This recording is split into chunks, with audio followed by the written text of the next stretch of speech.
Secretaría de Defensa Nacional tiene un piso de psiquiatría, donde no solamente atienden a personas de la ciudad, sino también de otras partes. La siguiente, por favor. Pemex tiene su atención psiquiátrica en los hospitales, del sur y del norte de Picacho y Azcapotzalco, y supongo algunas camas al de Bernardino Álvarez, o sea, todos van al de Bernardino. La asociación de bancos también tiene de 12 psiquiatras para recibir a sus trabajadores. Y en cuanto a la Secretaría de Salud, podemos decir dos cosas: se divide en federal y local. Entonces, antes todo era local. Por algún motivo administrativo se cambió también a la área federal. La siguiente, vamos a ver lo primero lo federal. Lo federal tiene 11 institutos nacionales, todos ellos con atención psiquiátrica, de uno o dos psiquiatras. Solamente dos institutos, el de psiquiatría, que tiene 40 camas, que se considera una de pagaria, y el de neurología, que tiene 24 camas. La siguiente. También desde el punto de vista del presupuesto federal están los servicios de atención psiquiátrica, como el de Bernardino Álvarez, que es el más grande del país, y que tiene 100 médicos, tiene servicios de atención médica, atención externa, urgencias, hospitalización, hospital parcial, pacientes que no duermen, porque como se ha rebasado mucho la atención o la necesidad de atención, se creó el hospital parcial, personas que nada más ven, se atienden y regresan a dormir a su casa. La siguiente. También en esta área están el hospital para el Navarro, el hospital psiquiátrico infantil, y el Samuel Ramírez Moreno, que es un hospital de enfermos crónicos con una pequeña de enfermos agudos, una pequeña. Y también a nivel federal, los centros de salud mental que antes correspondían al DF está en Secosam, por Tebo, Zapalapa y el CISAME, que es un centro de integración de salud mental. Y también tiene el Hospital Federal, el Juárez y el Manuel G. González con servicios psiquiátricos. El gobierno local, por su parte, cuenta con 10 hospitales generales, tienen atención psiquiátrica, 6 centros de todo el DF con servicios de psiquiatría y un convenio con el de Bernardino Álvarez también para hospitalización en psiquiatría. Y también tiene pacientes psiquiátricos en la Secretaría de Salud Social del DF, que son estos centros del Instituto de Asistencia e Integración Social, que originalmente fueron creados para las personas de la calle, para darles comida caliente y atención un día y después que salieran a su casa. Son estos. La siguiente. Pero estos se han ido llenando poco a poquito de juegos mentales. Originalmente no fueron creados para eso, no tienen infraestructura, no tienen las características, no tienen los médicos especialistas, no tienen las enfermeras adecuadas, no tienen tampoco la infraestructura, los medicamentos, las circunstancias, y se han convertido en hospitales psiquiátricos improvisados. Las adicciones, como ya se mencionó, pues tienen una organización independiente, y eso no lo vamos a ver ahorita en la siguiente. Y está la atención privada. Hay dos centros de hospitalización en psiquiatría, en la Clínica Florida y el Pabellón de Psiquiatría del Hospital Español. Anteriormente existía el Hospital San Rafael, que ya desaparecido.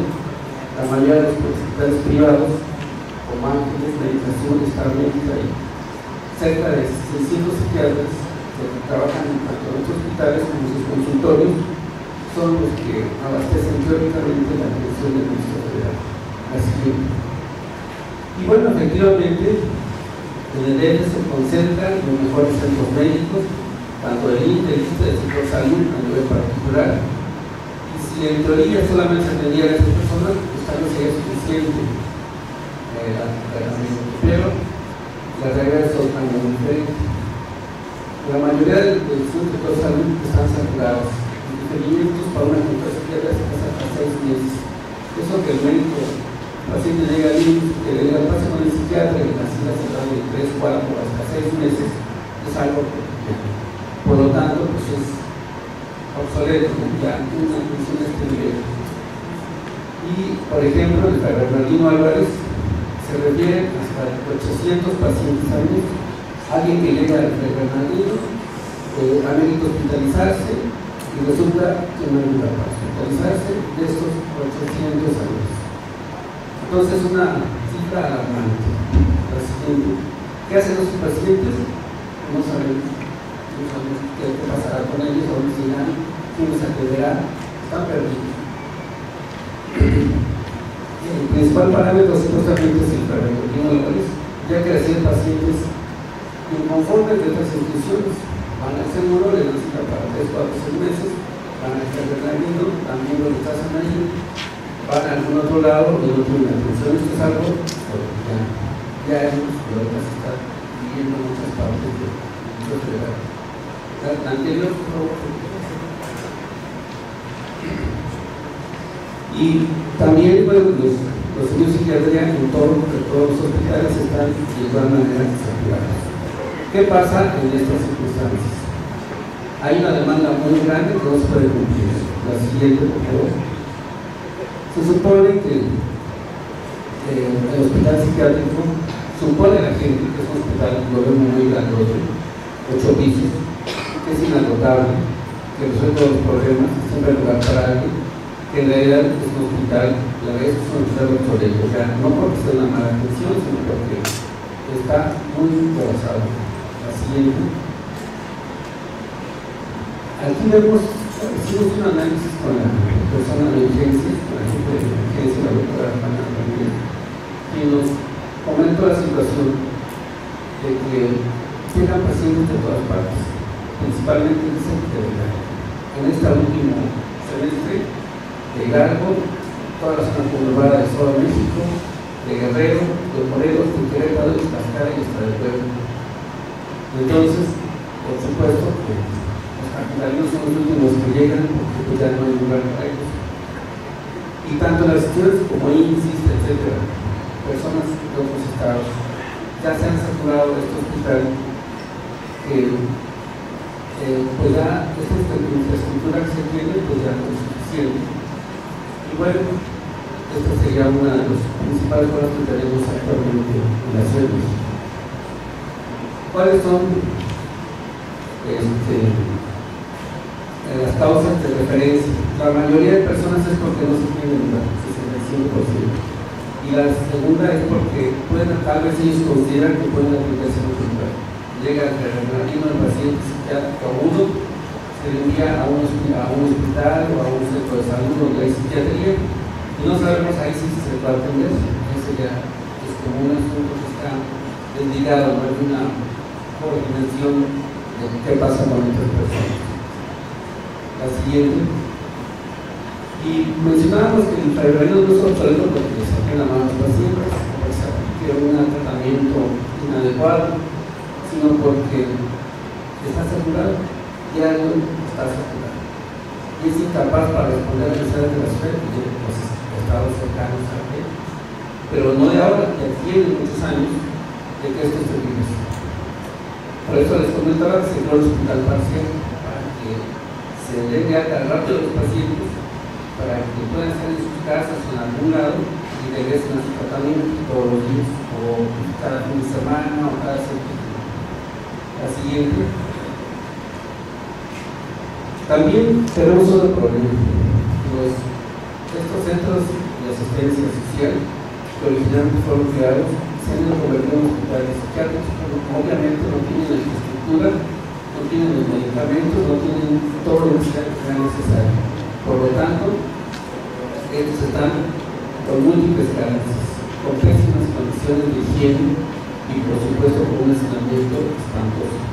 Esto genera pues obviamente denuncias de derechos humanos, porque viene el paciente pues usando sus excrementos, en malas condiciones de higiene, sin una alimentación adecuada ni nada de eso, pues entonces implica muchos problemas.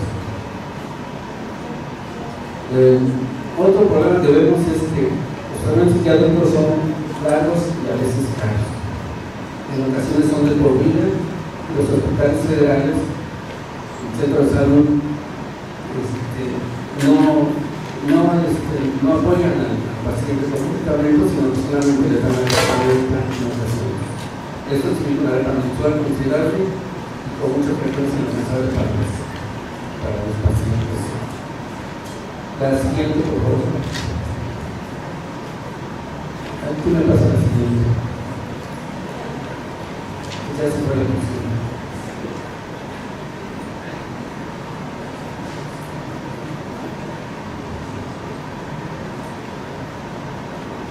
Bueno, pues una de las propuestas que queremos hacer, bueno, pues es un exhorto a los estados de Hidalgo, al Estado de México, a Guerrero es de los estados primeros, estructuras psiquiátricas, a Morelos, Querétaro, Tlaxcala, para que desarrollen una estructura de atención psiquiátrica y tal vez un hospital psiquiátrico en su área. Entonces, por este motivo, sí creemos que esto es lo que satura mucho los servicios de salud en el Distrito Federal, la carencia de infraestructura en estados cercanos. Eso se tiene que dar solución de alguna forma. Y no se puede negar la atención a alguien que llegue de cualquier lugar. Aunque, por ejemplo, hay personas que llegan de Oaxaca, suponiendo que aquí se puede atender y se quedó en lugar, no hay espacio ni para los de acá, ni para los de lugares. La siguiente. Perdón. La anterior, por favor. Creemos que también el DF está muy saturado por esto y los hospitales federales tienen una función y tienen otra política, que no se coordina con el Estado federal, porque el DF también nunca se ha creado un hospital para el DF. Antes el federalismo correspondía desde su presupuesto del Estado federal, pero otras políticas han hecho otros cambios y por las circunstancias y por todo lo que ya mencioné, un hospital psiquiátrico en el DF, yo creo que es un genio. La siguiente. También los CAIS, que no pueden seguir siendo así. Las personas que los atienden pues no tienen nada que ver con la medicina, con mucha frecuencia, pues deben de pasar a formar parte de los hospitales de salud. Y que esto, la comunidad de los hospitales psiquiátricos, crónicos, porque ellos son pacientes crónicos. Y obviamente que cumplan con las normas, como son que sean médicos especialistas que dirijan estas áreas, con enfermeras y farmacéuticas también entrenadas en esta actividad. La siguiente. Y pues obviamente muchas personas, como ya vimos hace un momento, los familiares abandonan a sus pacientes. Cuando ya ven el problema, ya lo sacan a la calle o se cambian de casa o hacen otras cosas, el paciente anda ambulando en la calle y debe haber cierta responsabilidad tanto de la familia, de la sociedad para estas personas. Y esa sería nuestra propuesta. Gracias, ese era mi comentario.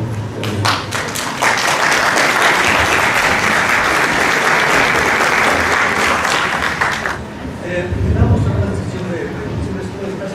Vamos a hablar de un espacio para que el doctor pueda atender un reto que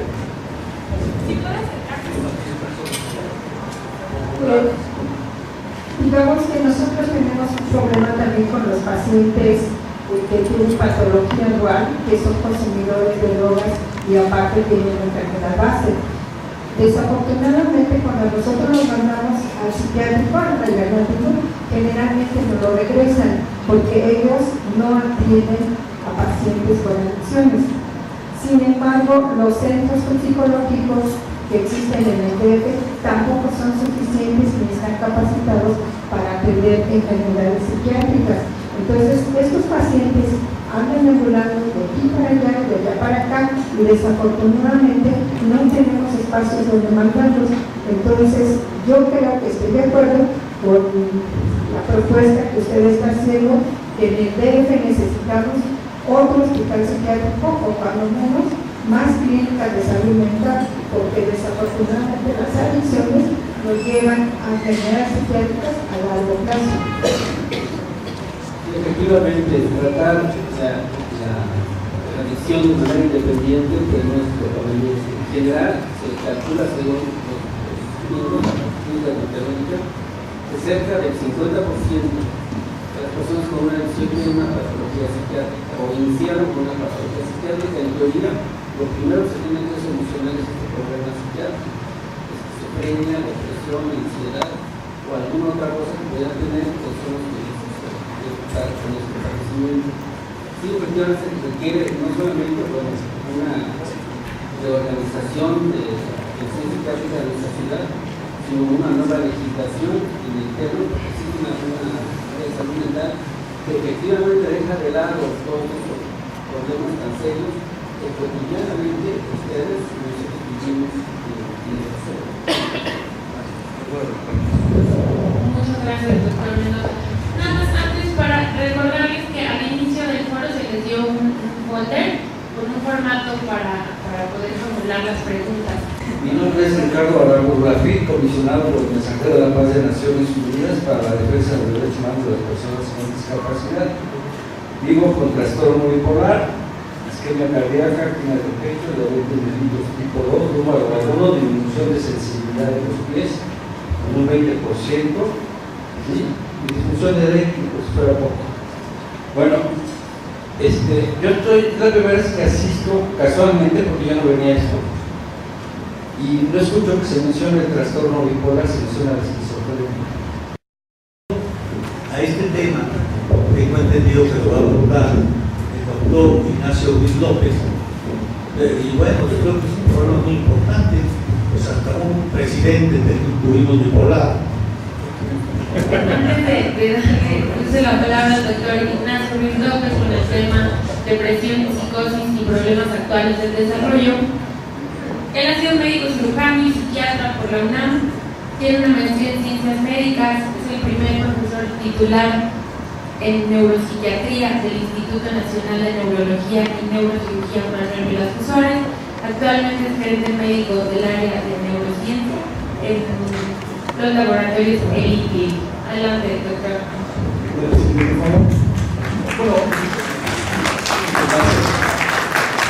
El problema cuando nos habla de retos de política y planificación de servicios es saber en dónde estamos, y para eso hay que investigar.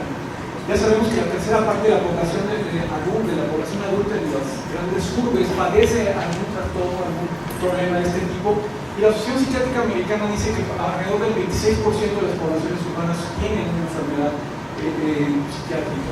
Las más frecuentes se habla de ansiedad, de abuso de sustancias y depresión. Y bueno, en el Programa Nacional de Salud 2007-2012 lo que se buscó hacer era promoción, prevención, detección y atención oportuna. Sí, por favor. El gran problema que tenemos es que el presupuesto de salud del que se le asigna a estas enfermedades es únicamente el 2%, y de este 2%, el 80% se va a la operación de los hospitales psiquiátricos, lo cual habla de la gran problemática que se genera para atender al resto de la población, después de lo que el doctor Mario Mendoza nos habló. Lo que sigue, por favor. Bueno, el instrumento que se utiliza para hacer las evaluaciones de las poblaciones es el de la Organización Mundial de la Salud. Y ustedes ven este instrumento, ustedes lo pueden consultar, lo pueden encontrar en internet, existe la última versión que se publicó el año pasado.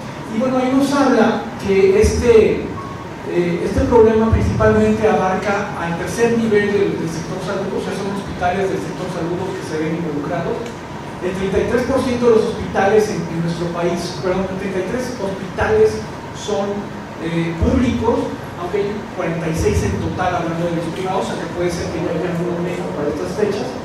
Y también se hablan de unidades de internamiento en hospitales generales, que esto es a donde se quiere mirar hoy en día, que se terminen los hospitales psiquiátricos, lo cual es un verdadero problema, porque cuando uno va a un hospital general y llega un paciente agitado o gritando, etc., se habla al psiquiatra y muchas veces el psiquiatra, yo cuando estaba en el Instituto Nacional de Neurología decía, pues el paciente es una encefalitis, una meningitis, es un paciente neurológico, no porque esté gritando significa que va a ser psiquiátrico, son pacientes que no los quieren ver los otros médicos.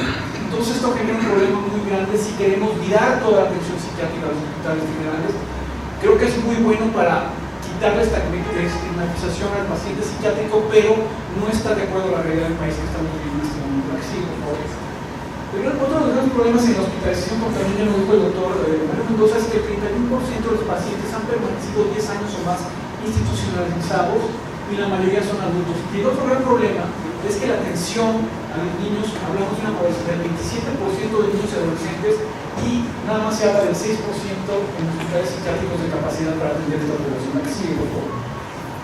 El 16% de los internamientos son en hospitales generales, y de estos hablamos, bueno, el 16% fueron internamientos involuntarios en hospitales generales, pero el 67% de internamientos fueron involuntarios en los hospitales psiquiátricos.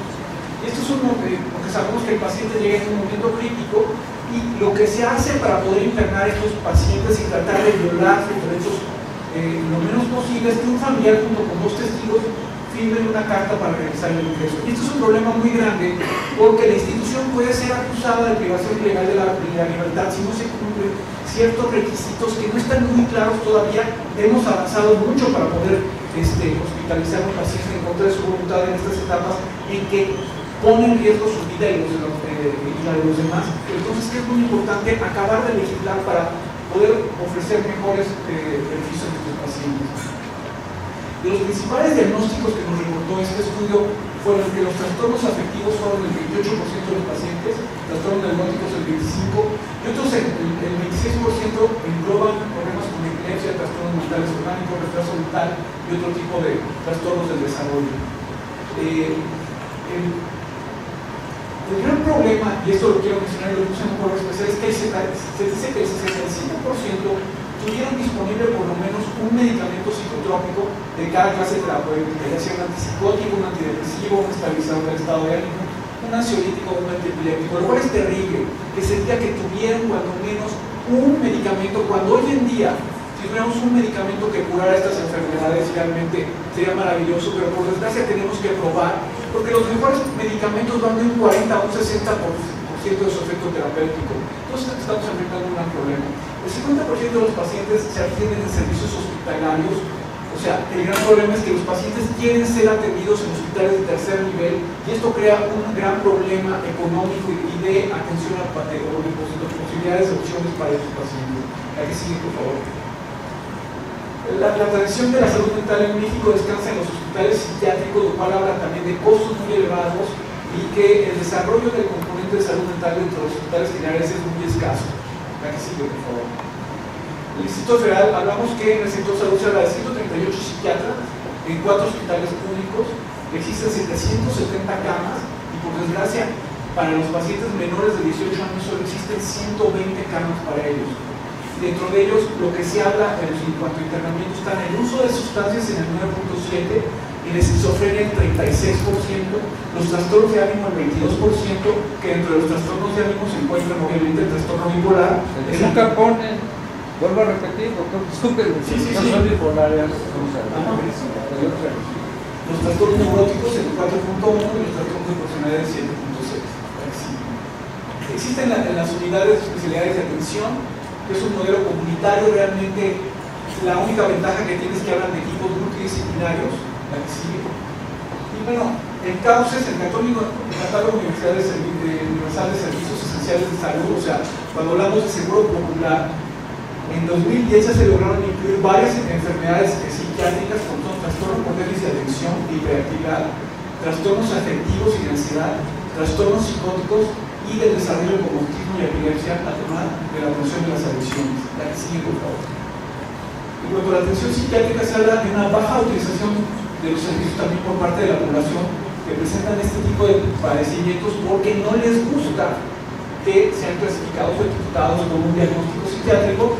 Y entonces se habla que 1 de cada 5 personas con algún trastorno afectivo reciben atención solamente, y 1 de cada 10 con algún trastorno de ansiedad también obtiene este tipo de atención. Y el tiempo que tardan van a veces de 4 a 20 años en ser diagnosticados y tratados. En cuanto al tratamiento, el 50% reciben el tratamiento adecuado, lo cual habla que el tratamiento no siempre es el indicado, muchas veces porque no acuden con un especialista. Y los servicios son principalmente, como les decía, en tercer nivel. En un estudio de la Ciudad de México publicado por Menger, se habla que es para adolescentes entre 12 y 17 años de edad. Se habla de una prevalencia del 39.4% de trastornos psiquiátricos, de los cuales 29.8 son trastornos de ansiedad, 7.2 trastornos de estado de ánimo, 15.3 trastornos de control de impulso y punto 3, trastorno por abuso de sustancias. Sigue, por favor. En cuanto al trastorno por déficit de atención, vemos que el 3 al 5% de la población en general puede sufrir esta enfermedad. Sigue, por favor. Que el 30 al 60% de los niños con trastorno por déficit de atención continúan en la etapa adulta. Existe el mito de que esta enfermedad, si era tratada en la infancia o en la adolescencia, desaparecía. Y entonces hablamos que del 1 a 2% de la población adulta podría padecer algún tipo de trastorno de déficit de atención. Esto nos habla que, si vemos extrapolando los estudios de España o de Colombia, se habla de que el 5% de nosotros podría tener trastorno por déficit de atención. Y si hablamos de menores de 14 años en México, hablamos de 1.600.000 casos de trastorno por déficit de atención en nuestra república, y solamente se habla que aproximadamente 100.000 niños pueden llegar a recibir algún tratamiento. Uno de los grandes problemas para tratar esta población acuérdense es que el número de psiquiatras, estamos hablando de alrededor de 300 para el país, de neuropediatras, estamos hablando de 400 para el país, que es una verdadera burla para las necesidades que existen hoy en día para nuestras necesidades. El presupuesto asignado, como les digo, debería ser del 3.5, que es el promedio menor que se obtienen en otros países en cuanto a salud mental, y que se aumenten, obviamente, los recursos humanos especializados, ya que estos son muy reducidos, como les decía. Solo el 5% de las escuelas, por ejemplo, cuentan con un psicólogo, y las actividades de promoción de la salud en cuanto a prevención de trastornos mentales, existen muy pocos programas, existen muy pocos programas, sobre todo para pacientes con discapacidad mental, que tienen además un trabajo remunerado muy malo o no hay ofrecimientos para ellos, y las prestaciones sociales y legales se adolecen mucho en esta población. ¿Qué se puede hacer, por ejemplo? Bueno, por ejemplo, voy a ponerles este ejemplo de 10 talleres de detección y trastorno por déficit de atención que se hicieron de 2011 y 2012, aquí en que se entrenaron a más de 400 médicos de primer contacto, psicólogos, y que se tuvieron pláticas con psiquiatras y dependencias que interactúan con pacientes con estos padecimientos, que fue hecho en aquel entonces con el secretario de Salud, el doctor Armando Agüe, y en aquel entonces con el director general de un laboratorio privado, como fue Lili. La que sigue, va a haber un reforzamiento en este año de esta información que se dio. Y el otro gran problema que tenemos, otro de los grandes retos, es que México carece de un programa nacional de salud mental específico para la niñez y para los adultos mayores. La que sigue, por favor. ¿Cuáles son las propuestas? Se habla de mejorar la atención en la capacitación para contar con un personal capacitado en la atención primaria. El problema es que si vemos las horas que se dedican a la educación de los médicos, se habla que es un 3% de los médicos, el 4% de los médicos, el 3% de la enfermería, y en otras áreas como trabajo social se habla del 5% del tiempo total es lo que se ve de enfermedades mentales, y que la actualización es muy escasa. La que sigue, por favor. Se habla también de fortalecer los programas de promoción y prevención de salud mental. Se habla de establecer los servicios de atención primaria como un eje articulado de la atención de la salud mental, ya sea esto coordinado con la Red General de Servicios, y disminuir el porcentaje de admisiones involuntarias. Para esto creo que también se debe hacer, obviamente, una campaña para detección y atención temprana para tratar de lograr esto. La que sigue. También se propone ampliar la atención de salud mental en hospitales generales y reducir las camas en hospitales psiquiátricos, lo cual me parece algo irreal para el momento que estamos viviendo. La ampliación de los servicios de psiquiatría en los hospitales generales es algo muy bueno, pero no van a cumplir en cuanto a internamientos, que es una gran necesidad que existe en nuestro país, como ya vimos. La que sigue, por favor. Mejorar los programas de rehabilitación tanto dentro como fuera de las unidades hospitalarias, sobre todo porque esto podría disminuir las hospitalizaciones, los reingresos y el estigma. La que sigue. Consolidar la protección social en salud mental es mantener actualizadas las intervenciones de salud mental prioritarias, la acreditación y certificación de los establecimientos. La que sigue, por favor. Incrementar el financiamiento de operación e inversión en salud, asignar mayores recursos a los programas y a los servicios comunitarios y de psiquiatría en hospitales generales. Y algo que suena irónico es que dice: sería recomendable crear un fondo para medicamentos psicotrópicos, o sea que los medicamentos que se utilizan en salud mental están considerados como algo muy secundario cuando debería ser una prioridad. Hay que fortalecer los vínculos entre las relaciones familiares y los usuarios del sector, con el sector salud, Es muy importante, estos grupos en otros países es lo que hacen o que impulsan las propuestas, las iniciativas, pero por desgracia aquí en México ha habido una asociación, grupos o asociaciones en que realmente se ve que no se promueven las iniciativas y a veces hasta se pide consejo a las autoridades para ver el camino a seguir. Y uno de los grandes problemas que tenemos como ciudad es el suicidio en la Ciudad de México. Aquí vemos las tasas de suicidios en otros años. La que sigue, por favor. Y el gran problema es que la Comisión Permanente del Congreso de la Unión exhortó al jefe de gobierno del Distrito Federal a aplicar mecanismos para la prevención de suicidios en el transporte colectivo. ¿Por qué? Porque se dice que cada suicidio daña por 2 millones de pesos, o son los costos, afecta 20 minutos en promedio a miles de usuarios. Los conductores dejan de trabajar, por ejemplo, 10 conductores de enero al 10 de agosto del 2012 dejaron de trabajar por esto. Los empleados quedan con trastornos psiquiátricos, y qué no mencionar del dolor para los familiares, qué no mencionar el dolor para todos los que ven esta situación o se ven involucrados alrededor de esto. La videovigilancia redujo, por ejemplo, cuando se implementó esto, 1 cada 25 días, pero ahora tenemos 1 cada 10 días de nuevo.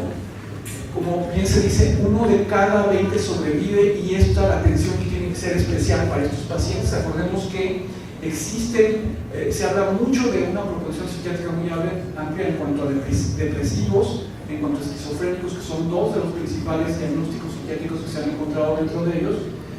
En la línea también se hay que hacer un estudio de las líneas. Hay líneas en que tienen mayor incidencia de estos eventos, por desgracia, y también se habla de meses en que hay mayor número de suicidios. Entonces, bueno, de la propuesta, esto lo sabemos, por ejemplo, si recuerdan del cortometraje de los 90 que ganó en Cannes, en que se habla de, el héroe se llamaba, de un hombre que impide que se suicide una muchacha en el vagón del metro y luego es acusado de acoso sexual. Y, o sea, que esto es algún fenómeno descrito desde hace muchos años. Y bueno, por ejemplo, la que no se ve muy clara la foto, existen en países como Tailandia o en América del Sur, en que se han puesto paredes de plástico con puertas que cuando llega el metro se abren, es cuando pueden abortar, quedando totalmente el túnel totalmente cerrado o no sin acceso para las personas. Entonces, bueno, creo que hay mucho que hacer, creo que hay mucho que impulsar, y muchas gracias por su atención.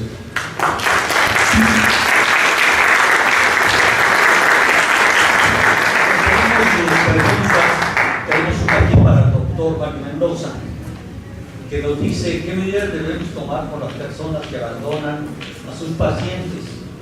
No hay alguna ley que defienda a las personas discapacitadas y los obliguen a hacerse responsables. Desde luego eso tiene que ver con las personas que tienen algún padecimiento psiquiátrico también, independientemente de otras personas discapacitadas. Doctor, por favor. Sí, no, en realidad no hay casi nada legislado con relación a esto.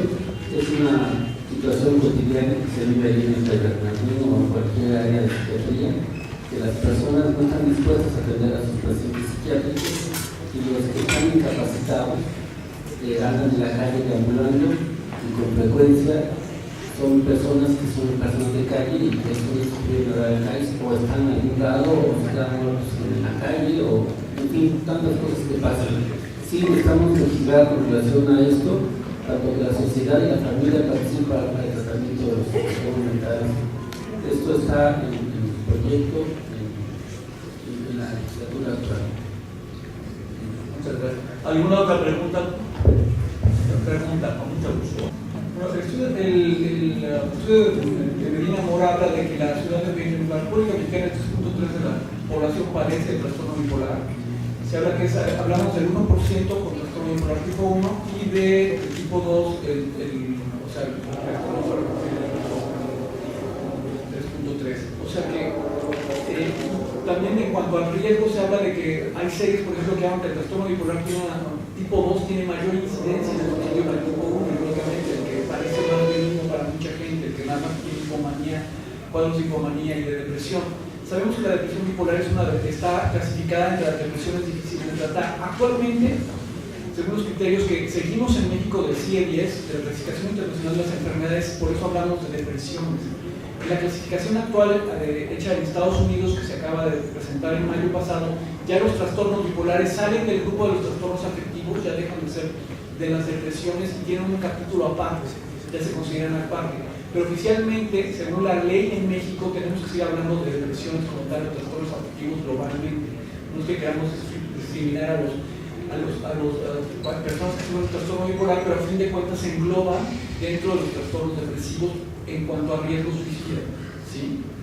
Pero esto, estamos hablando de un porcentaje de la población muy importante, en este caso hablamos de un 1% que son de los sujetos con alto riesgo a internamiento, sobre todo en fases de manía, a diferencia del trastorno bipolar tipo 2, que en hipomanía realmente socialmente se puede manejar, pero en cuanto al riesgo suicida de los dos tipos, existe para igual que para el resto de la población en ese aspecto, aunque también las series, le digo, varían mucho dependiendo si hablan del 20% lo inventan, el 10% lo logran.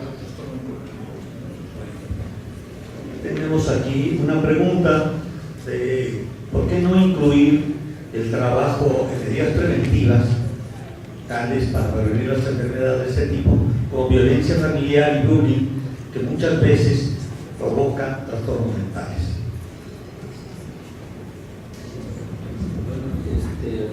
Sí se está considerado, el gobierno de DF tiene en varios lugares, aproximadamente 9 centros de violencia familiar y violencia de género. Esto sí se ha atendido de muchas maneras. Lo que sucede es que efectivamente apenas se está trabajando en relación a todo esto, pero sí, por supuesto que es un área que corresponde en parte a la salud mental, aunque se ha sido considerada también como una política del gobierno del DF. Yo no estoy obviamente en el gobierno del DF, pero sí he trabajado en psiquiatría, en muchos hospitales federales, y sí existen tanto unidades de violencia familiar y unidades de violencia de género, tienen apoyo psicoterapéutico y apoyo legal. Entonces, creo que es un combate que va a pasar un poco de tiempo para que podamos tener resultados. Pero sí existe. Digamos, hasta ahorita tengo con todas las preguntas que tenemos para los doctores Ruiz y el doctor Molina.